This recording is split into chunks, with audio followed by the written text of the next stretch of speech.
0501619588 0501619588 na Kumasi phone so afre 0501390338 nyumakoi adaroma mayenda ne yehu tiawa na yemfa kasebo no ento so emawo.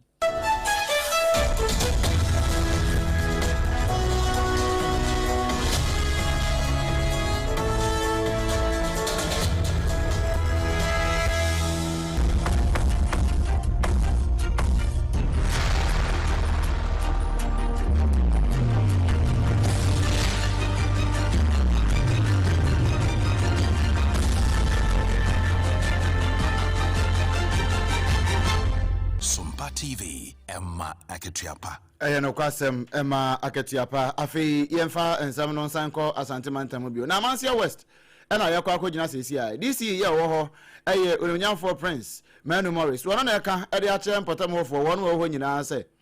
Wo ho a ya no wote asem ba akope. Ni awate ya ne se yepampuntuo no se okay. Ampuntuo no. Ansa na mpuntuo ne beba no. Yese utu ato.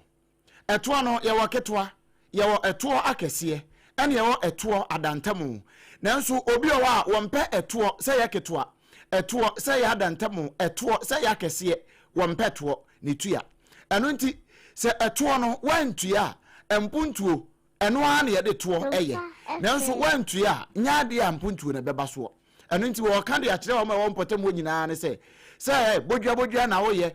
oye nyuma kese se nia wo ye bia na wo se ade a ye fe no se eto o ma wani je ho na utua esanse se utua eto a eboawo ema mpuntuo ye a wo hwe no won saka se ne Onyamfo Manu Morris wo kan ye e de fa eto ehuni nie ade mese manfo ne say yebesre essence of your money mahama e bon homodi cause we DCF na this time assembly no itiminya over 15,678,091 cedis 55 pesos and in the nya for the whole year until the IGF no the only the result bitimi agency bibi e de aboy ho bra as omensi e fa ne say bi school bi ase yenkuni CC kwan bi ase yenkoni koye ho adwuma kakra IGF na especially the drill machines no IGF no need to fuel day the best man for the say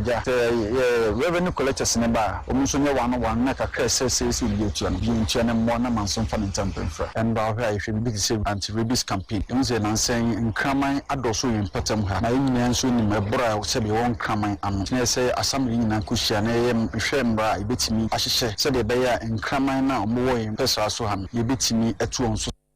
sebe ya enkraman no ebetimi etu onso sa na ebe mo aka ne nyina no na ye to ehwo asem a ena na ogusu a wo ka no wei eyo ne Onyamfo Prince Manu Morris wono ena ye DC ewo Amansie West Mensin no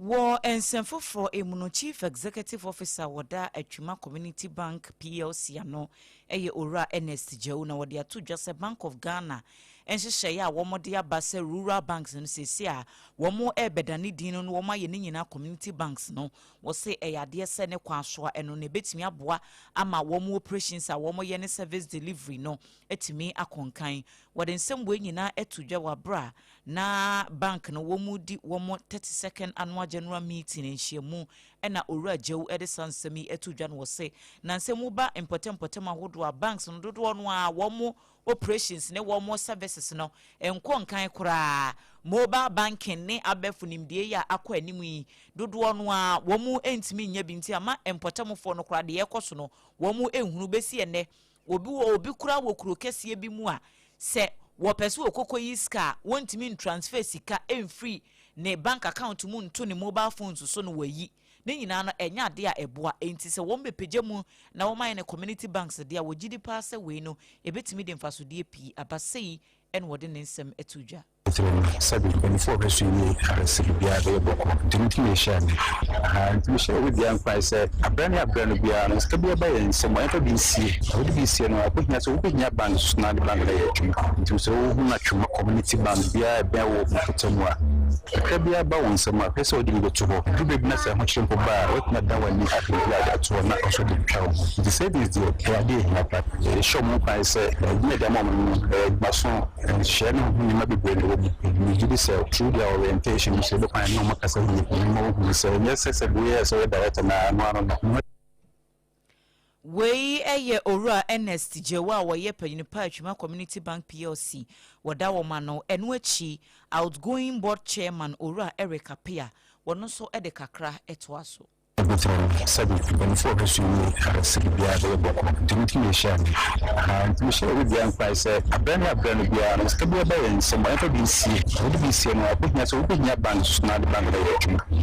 to so much community bank bia wo somewhere bia ba some person dey go to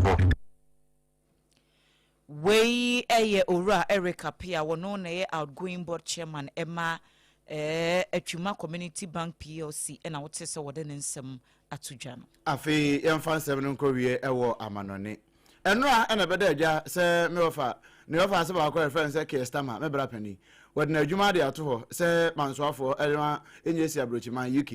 na amanfo bebre kasa ho as say andi benam krampo say ogina mu denden de enra anka wo mama na so akofra mo sai se wo na ba bedi ade ewo UK se mansoafo na no na me ofa Donald Trump wakasa de afa ho no wache so kane no na one Kestama wo mo ye free pa na nsa se wo ntama ye basa kakra san Iran wo ne ntia nanso wo hwe ne mapapa ya waye ewo potem ho no a ene niema na wo ye no a as wo no kra wo se Kestama no na one shada nyene adwuma no se ne yeso ye no papa na me wafa je bra kasa I was critical only from the set because I think he's a lovely man, but I said you're really messing up energy. You have windmills all over the place. In the meantime, you have the North Sea oil, and they won't let anybody drill. It's one of the great fields in the world, and they haven't even found most. You know that